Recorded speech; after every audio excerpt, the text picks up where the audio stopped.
Sağ olasın. Afiyet olsun. Kızım.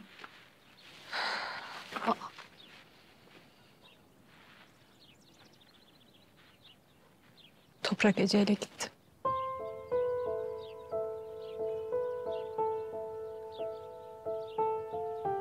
Kızım, Ece nereden çıktı şimdi? Bizimle vedalaştı, obaya geldi ya, bir başınaydı. Emin misin yavrum? Rezil herif. Gider ayak gerçek yüzünü gösterdi demek. Ben demiştim ama. Sizi defalarca uyarmadı mı Tahir amca? Hı? Kaç defa söyledim bunun böyle olacağını?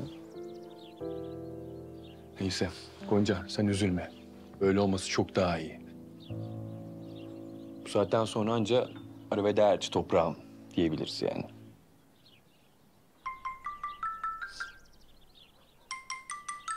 Kim ya?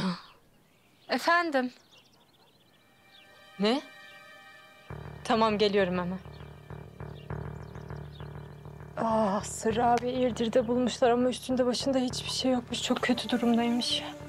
Nasıl yani ne yapmışlar peki? Nasıl olabilir böyle bir şey ya? Tahir, beni Sırrı'ya götürsün.